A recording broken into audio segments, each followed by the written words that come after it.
यादव जी जो चारा घोटाला के मामले में कल सीबीआई कोर्ट में कल सुनवाई होना है और इस दरमियान उन्होंने एक चैलेंजेबल, एक चुनौतीपूर्ण बयान दिया है और उनका कहना है जो भोजपुरी का विरोध होगा उसका फिर विरोध होगा।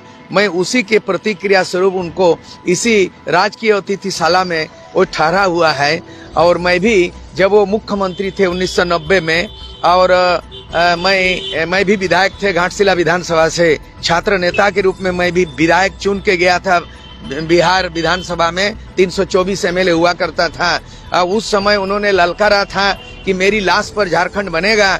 उन्होंने रिश्वत और परिषद को पेशकश किया, मैंने रिश्वत को ठुकरा दिया, परिषद को ठुकरा दिया और 5 साल का निर्वाचित विधायक को 1 साल 5 महीना के अंदर में लालू के उस जुबान का प्रतिवाद किया जो मेरी लाश पर झारखंड बनेगा।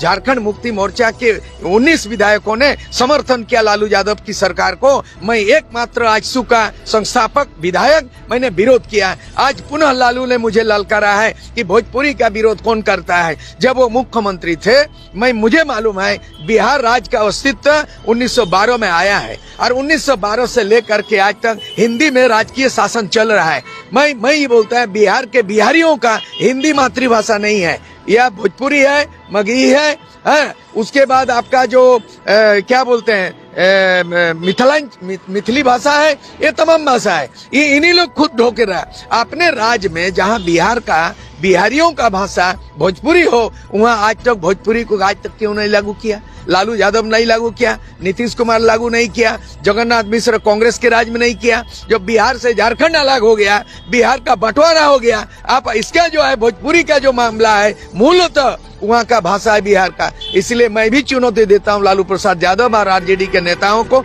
एकमात्र एमएलए जीते हो और हेमंत सोरेन सरकार में मंत्री बने हो, कैबिनेट, एक एमएलए को जोड़ करके कैबिनेट बन के इतनी बड़ी फुटानी करते हो। उस एमएलए को हटाओ, बिहार भेज दो। इस हेमंत सरकार के उस मंत्री संतरी आरजेडी का जरूरत नहीं है, कांग्रेस का जरूरत नहीं है।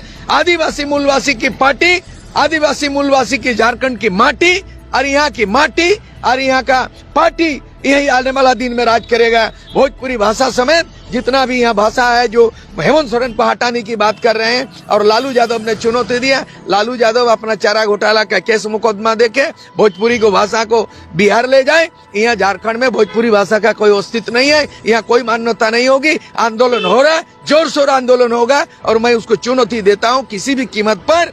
जब तक भोजपुरी भाषा को ये सरकारी नियम कानून के दायरे में लाया है हेमंत सोरेन, जब तक नहीं हटेगा, जब तक झारखंडी भाषा लागू नहीं होगा, जब तक 32 का खतियान लागू नहीं होगा, तब तक नौजवानों का जो युवा दिलों में धड़कन तेज हो चुकी है, झारखंड में आग लग चुके हैं, एक आग थमने वाला नहीं। भोजपुरी झारखंड में नहीं मिलेगा।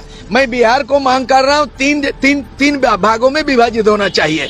एक है मिथिलांचल, एक है मगध और दूसरा भोजपुरी। भाई बिहार को टुकड़ा कर दो।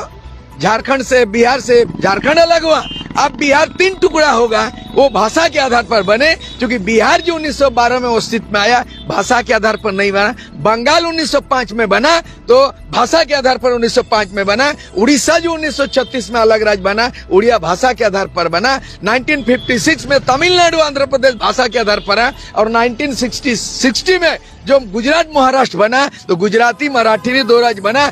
बिहार भाषा के आधार पर नहीं बना और हिंदी किसी भी बिहारी का मातृभाषा नहीं है। माफ कीजिए, बिहारी का भाषा भोजपुरी है। अभी आप बिहारी, मैथिली और मगही तो बिहार को 3 भाषा में भाग कर। मैं लालू जी को अच्छी तरह मैं जानता हूँ। मेरे को रिश्वत का पेशकश किया था 1 करोड़ रुपया और परिषद का मैंने 1 करोड़ रुपया को ठुकराया लालू यादव को और परिषद को ठुकराया। मैं झारखंड राज्य बनाने वाले Surya Singh Besra All Jharkhand Students Union उसके जन्मदाता संस्थापक, मैंने 20,000 नौजवान को झकझोर किया और राजीव गांधी आज नहीं है, बूटा सिंह एग्रीमेंट मेरे नेतृत्व में दिल्ली में एग्रीमेंट हुआ बोडोलैंड गोरखालैंड के बाद। वो सूर्य सिंह बेसरा आपके मीडिया से बात कर रहा है। क्या भाषा और संस्कृति उसकी आत्मा होती है। शरीर से आत्मा निकल जाए तो बस मृतक शरीर है। तो झारखंड से भाषा संस्कृति को हटा दो तो झारखंड क्या बचेगा।